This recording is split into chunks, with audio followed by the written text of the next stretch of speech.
عشق مولا کی دیوانی۔ حضرت جنید رحمت اللہ علیہ سانڈنی پر سوار ہو کر حج کرنے تشریف لے چلے۔ حجاز کے راستے پر سواری کو چلاتے مگر نہیں چلتی، روم کی طرف بھاگتی، مارتے ہیں کھینچتے ہیں کچھ نہیں ہوتا۔ حیران تھے کہ الہی آج کیا ہوا، 70 دفعہ اس کو کعبہ کے راستے پر ڈالا مگر کیا ممکن ہے جو ایک قدم چلے۔ مجبور ہو کر مہار چھوڑ دی، آپ کی سواری شتر بے مہار روم کی طرف چل نکلی۔ چند منزل کے بعد آپ کا ایک شہر سے گزر ہوا جہاں کی رعایا بڑی پریشان ماری ماری پھر رہی تھی۔ انہیں اجنبی اور نیا دیکھ کر بولے کہ کیا تم کوئی طبیب ہو؟ آپ نے فرمایا کہ میں ایک بڑے حکیم کا ناچیز غلام ہوں۔ اچھا، آپ ہمارے بادشاہ کے حضور چلیے، حضور کو حکیم کی بڑی تلاش ہے کیونکہ بادشاہ کی بیٹی نہایت سخت جنون کے مرض میں مبتلا ہے۔ حضرت جنید رحمت اللہ علیہ نے دل میں کہا کہ ضرور یہ کوئی راز ہے۔ آپ ان کے ساتھ ہوئے۔ جب بادشاہ کے سامنے پہنچے تو بادشاہ نے آپ سے کہا کہ اے حکیم، میری دختر بیمار ہو کر پاگل ہو گئی ہے، تم اس کا علاج کرو گے؟ فرمایا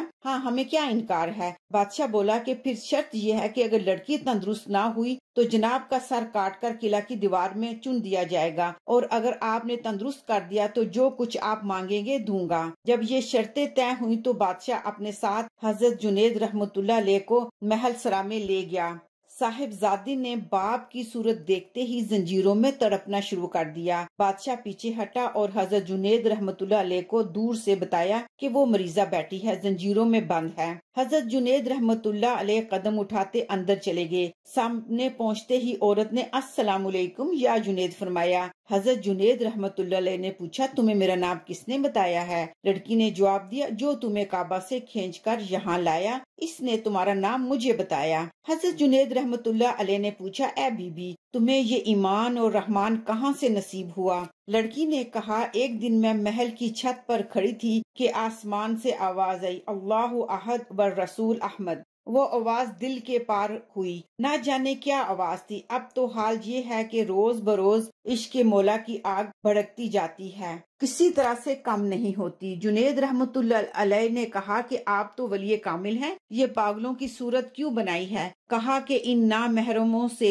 منہ چھپانے کے لیے، لیکن ابھی تھوڑی عرصہ ہوا کہ میں نے جناب الہی میں دعا کی تھی کہ الہی میری موت سے پہلے مجھے کسی کامل مسلمان کی زیارت نصیب کر دے، اس لیے میرے اللہ نے آپ کو یہاں بھیجا ہے۔ حضرت جنید رحمت اللہ علیہ نے فرمایا کہ آپ دارالسلام چلیے۔ فرمایا کہ وہاں کیا کروں گی؟ فرمایا کہ وہاں کعبہ ہے، بیت المقدس ہے۔ کہا کہ جنید ذرا آسمان کی طرف دیکھو۔ جنید رحمت اللہ علیہ نے آسمان کی طرف دیکھا کہ کعبہ اور بیت المقدس مکان کے اوپر معلق ہوا میں کھڑے ہیں۔ کہا کہ اے جنید، میری موت کا وقت قریب ہے، جسم اور ہڈیاں روم کی خاطر دارالکفر میں مل جائیں گی اور روح عرش الہی کے نیچے دفن ہوگی۔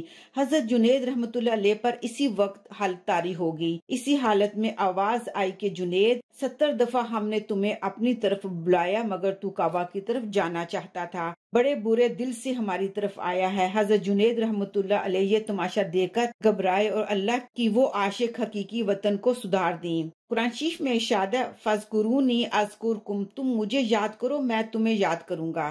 شکراً، عجیب شان خدا ہے۔ حضرت غوث العظم شاہانہ ٹھاٹ سے رہتے تھے، جو لباس کوئی بادشاہ نہ خرید سکتا تھا یہ خرید کر پہنتے تھے، اور دوسری طرف حضرت ابراہیم ادم رحمت اللہ علیہ جنگل میں پیاسے کنویں اور ڈول کی تلاش میں مارے مارے پھر رہے تھے۔ ایک دن ہرن آیا، کنویں کو دیکھا کہ بہت گہرا ہے، اس نے گردن اوپر اٹھائی، خدا کی طرف دیکھا، گویا خدا سے التجا کی، پانی جوش کھا کر اوپر آ گیا، اس نے پیا۔ ابراہیم ادم ابھی اس کی طرف چلے، یہ پہنچتے تو پانی پھر نیچے ہو جاتا، ان کو بڑا رنج ہوا اور دل میں کہا مولا تیری شان۔ فوراً آواز آئی ابراہیم ادم، تم میں اور اس جانور میں کتنا فرق ہے؟ ہرن نے صرف ہماری طرف دیکھا اور تم ڈول رسی کی تلاش کرتے پھر رہے ہو، پھر وہ جانور ہے بے عقل، تم کو ہم نے عقل دی ہے۔ غرض عجیب شان ہے خدا کی۔ اس طرح حضور اکرم صلی اللہ علیہ وآلہ وسلم کے ہاں بعض کو منہ مانگی مرادیں ملتی تھیں، بعض کو تکلیف، اور پہچاننا مشکل ہے کہ ان دونوں میں سے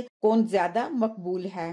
دوسرا جوتا خریدنے کی ضرورت ہی نہیں پیش آئی۔ حضرت شیخ الحدیث رحمت اللہ علیہ فرماتے تھے کہ طالب علمی کے دنوں میں ایک دفعہ میرا جوتا کسی نے اٹھا لیا، تقریباً 6 ماہ تک مجھے دوسرا جوتا خریدنے کی ضرورت محسوس نہیں ہوئی، کیونکہ اس مدت میں مجھے مدرسہ سے باہر قدم نکالنے کی نوبت ہی نہیں آئی۔ مدرسہ ہی کی مسجد میں جمعہ ہوتا تھا اور مدرسہ کے بیت الخلاء میں ایک دو جوتے جو کسی کے پرانے ہو جاتے تھے وہاں رکھ دیے جاتے تھے، جو ابھی تک دستور چلا آ رہا ہے۔ بیت الخلاء کے لیے وہی پرانے جوتے استعمال کر لیتا تھا۔ مجھے کسی بھی اور ضرورت کے واسطے مدرسہ کے دروازہ سے نہ تو باہر قدم رکھنا پڑا اور نہ ہی جوتے کی ضرورت ہوئی۔ 5 سوال اور اس کے جوابات۔ شفیق ابن ابراہیم فرماتے ہیں، میں نے 700 علماء سے 5 سوال کیے، سب نے ایک ہی جواب دیا۔ نمبر 1، عقل مند کون ہے؟ جواب، جو دنیا کو ناپسند کرتا ہے۔ نمبر 2، سمجھدار اور دانا کون ہے؟ جواب، جو دنیا سے دھوکہ نہ کھائے۔ نمبر 3، غنی کون ہے؟ جواب، جو اللہ کی تقسیم پر راضی ہو۔ نمبر 4، فقیہ کون ہے؟ جو زیادہ کا مطالبہ نہ کرے، غالباً مال اور دنیا۔ نمبر 5، بخیل کون ہے؟ جو اپنے مال میں سے اللہ کا حق نہ دے۔ اللہ تعالیٰ کے سپرد۔ ایک شخص حضرت عمر رضی اللہ تعالیٰ عنہ کے پاس آیا، ان کے ساتھ ایک لڑکا بھی تھا جو اس سے بہت مشابہ تھا۔ امیر المومنین نے پوچھا، یہ کون ہے اور تیرے ساتھ کیا قرابت رکھتا ہے کہ میں نے کسی کے ساتھ ایسا مشابہ نہیں دیکھا ہے؟ اس نے کہا، امیر المومنین، یہ میرا بیٹا ہے، مجھ کو ایک سفر درپیش تھا اور اس لڑکے کی ماں حاملہ تھی۔ اس نے کہا، تو مجھ کو اس حالت میں چھوڑ کر جاتا ہے؟ میں نے کہا، جو کچھ تیرے پیٹ میں ہے اس کو خدا تعالیٰ کے سپرد کرتا ہوں۔ جب سفر سے واپس آیا تو اس کی ماں مر گئی تھی۔ ایک روز میں بیٹھا لوگوں سے باتیں کر رہا تھا کہ ناگہاں اس کی قبر پر روشنی دیکھی۔ میں نے لوگوں سے دریافت کیا کہ یہ کون ہے؟ لوگوں نے کہا کہ یہ تیری بیوی کی قبر ہے، ہم ہر شب ایسی ہی روشنی دیکھتے ہیں۔ میں نے کہا، واللہ، وہ صائم الدہر اور قائم اللیل ہے، اسی سبب سے روشنی ہے۔ پھر ہم اس کی قبر پر گئے، دیکھا کہ ایک چراغ روشن ہے اور یہ لڑکا ہاتھ پاؤں مار رہا ہے۔ ہاتف غیبی نے آواز دی کہ یہ تیری امانت ہے جو تو نے خدا کے سپرد کی تھی، تو اگر اس کی ماں کو سپرد کرتا تو اس کی ماں کو بھی پاتا۔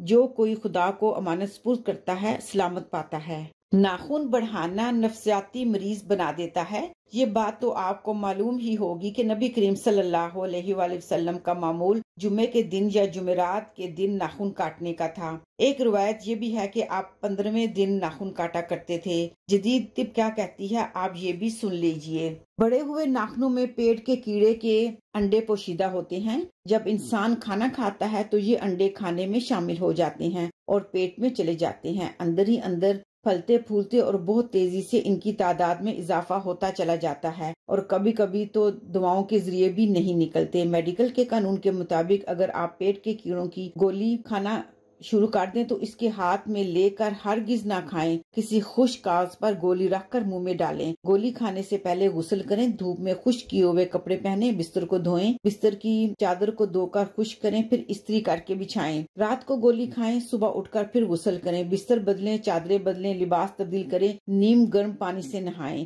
بات دراصل یہ ہے کہ اکثر اوقات کیڑوں کے انڈے ہاتھوں، بدن اور کپڑوں پر لگنے کی وجہ سے جسم کے اندر چلے جاتے ہیں۔ اگر ہم لباس کو صاف کریں گے، ناخن کاٹیں گے تو انڈے دور ہو جائیں گے۔ اس طرح صحت اور تندرستی نصیب ہوگی۔ جو عورتیں ناخن بڑھاتی ہیں وہ خون کی کمی کا شکار ہو جاتی ہیں۔ ایسی خواتین نفسیاتی امراض کا زیادہ شکار ہوتی ہیں، یہاں تک کہ ایک ماہر نفسیات کے قول کے مطابق ناخن بڑھانا اتنا خطرناک ہے کہ انسان کو نفسیاتی مریض بنا دیتا ہے، یہاں تک کہ بعض اوقات انسان خودکشی کی طرف مائل ہو جاتا ہے۔